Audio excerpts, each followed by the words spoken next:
I don't think enough people talk about their mistakes in crypto, and it's nothing to be ashamed of. This is how we learn, it's how we progress, and we make sure we don't make them same mistakes again. We've all seen it time and time again with these big names, these key players, these influencers, however you want to phrase it, and not just in crypto, but in the real world as well.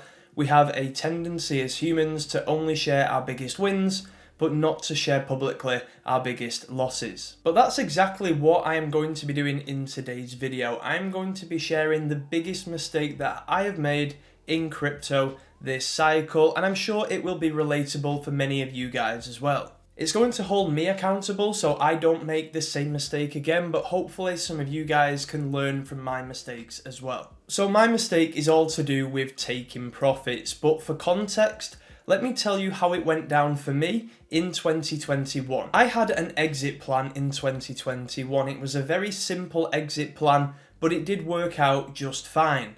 The plan was if my portfolio reached a total X amount, I would take out 80%.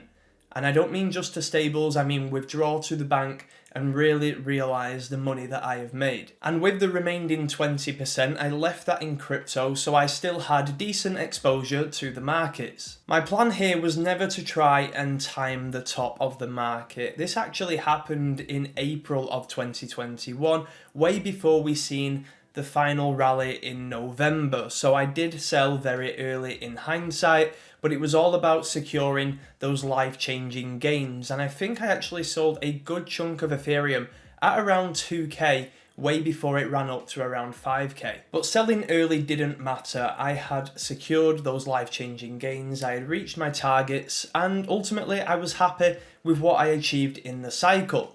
But more importantly, and what feels very relatable now with what we are seeing in the market, is that I had removed so much exposure before we crashed in May of 2021. Bitcoin had fell 50%, a lot of altcoins got absolutely wrecked as well, and people were debating if the top of the cycle was in. And as you can probably imagine, when you remove so much capital from the market before a big crash, it removes the stress with that as well. It made me make much better decisions moving forward. It was easier to not act emotionally, and it was just such an easier ride throughout the remainder of 2021. So my plan this time around was to apply a very similar strategy. It had worked before, so why not do it again? But as I've realised more recently, in hindsight, this strategy does have its flaws. So this time around, it was the same plan again. If my portfolio reached X amount, I would be removing 80% to the bank and continuing to ride the remaining 20%.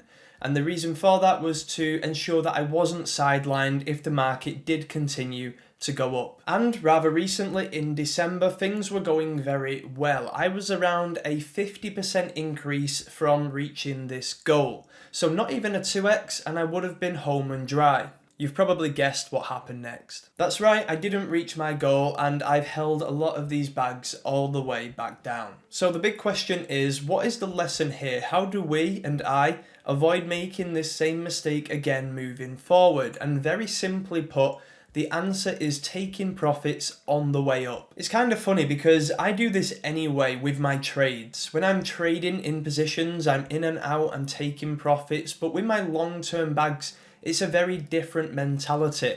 I'm thinking of the HODL approach, diamond hands, whatever you want to call it, and how the long-term investors generally are better off doing nothing, sitting on their hands, and they will be rewarded in the long term. But there are a number of factors to why this cycle has been very different to the previous typical 4-year cycles, and one of them reasons is how quickly narratives have changed. We haven't just seen alt seasons where everything goes up together.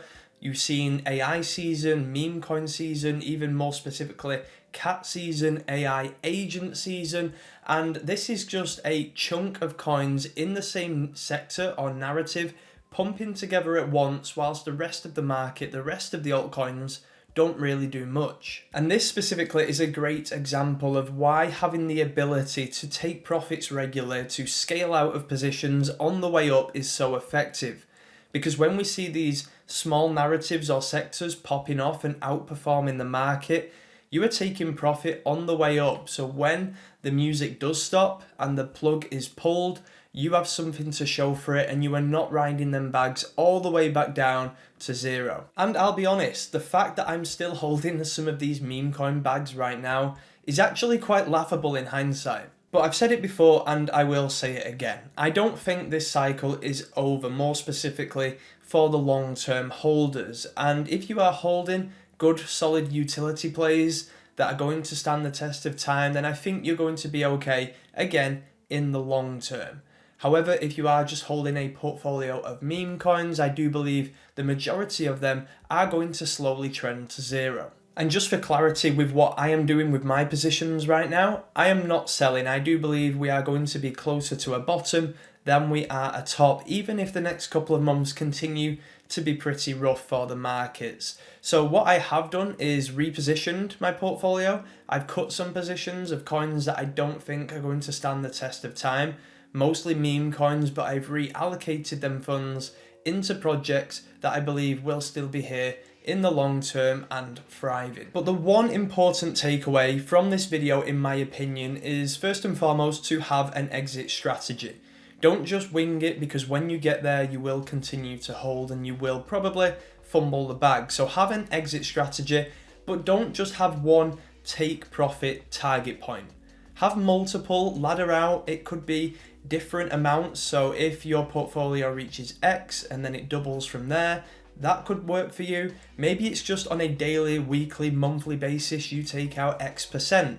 There is no one size fits all. Just make sure you have some strategy in place to secure the profits that you have worked hard for over these last couple of years. Trust me, if you do what I did and just wait for that one target point to hit and your portfolio falls 10% short and then just nukes into a bear market the next day, you are going to be pissed with yourself. It's going to be very hard for you to forgive yourself, and you'll think about how you should have just set different laddered areas to take out profit. So that pretty much wraps up the video. If you did enjoy it, if it was useful, please do drop a like and subscribe. I do think it's important for people to share their L's as well as their W's, because then people like yourself and even me can learn from these mistakes moving forward.